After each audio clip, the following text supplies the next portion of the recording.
few years ago, a magazine proclaimed that being a resident of Wichita Falls was one of the 10 worst things that could happen to you in Texas.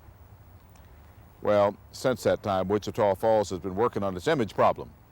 And from that black eye came a bike race called the Hotter Than Hell 100.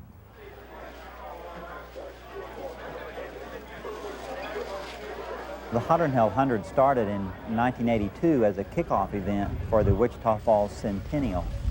The company that was here in Wichita Falls helping us start this centennial recommended that we do a rocking chair marathon. The marathon was to bring a lot of people from out of town, bring people in internationally in order to show off our community. In 1982, we proposed that we do the Hotter Than Hell 100 instead of the rocking chair marathon.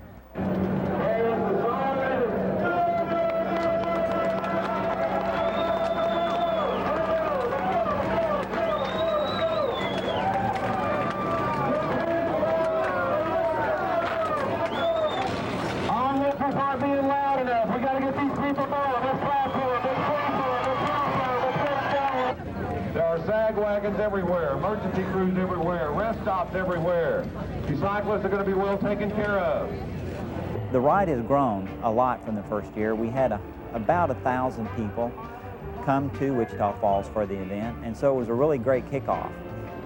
For the past 7 years, the ride has grown by the sum total of the previous 2 years. This year, it looks like it's going to grow by 20%, and that should put us in the range of 13,500 riders.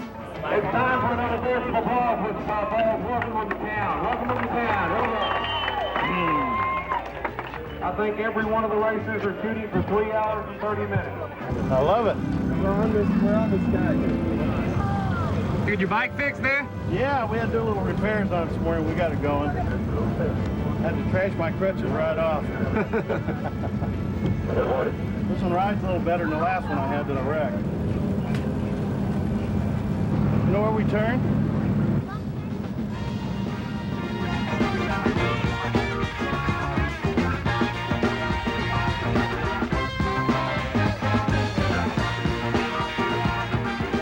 It's been a real important concept to us that we provide people with an event that deals with just having fun with the sport and finishing for the fun of it. How you doing?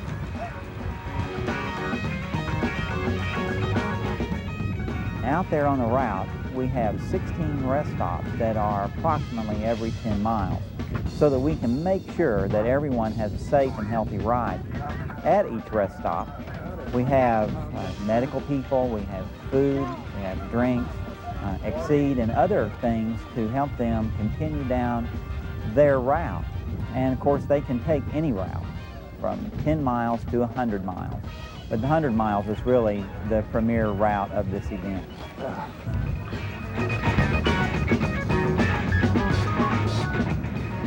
When I first came to Wichita Falls, you just never saw anybody on a bicycle. But now, practically every road you take, there are cyclists out there enjoying the sport, commuting to and from work, and just enjoying the sport for recreation. One of the neatest things about the event is that virtually anybody can participate. They can ride the short routes or the long routes, or they can go as a family, or just go out and ride as hard as they can for their very best time. But uniquely, this event is non-competitive, unless you're competing against yourself. One gentleman that rode the first year, he finished it wearing cowboy boots and jeans, and he had never, ever ridden 100 miles before. And he came in 12 hours and 30 minutes, and he was every bit as proud as Alan McCormick was of his 3 hours and 33 minutes. Go right on up into the stadium. Bam needs to move down there.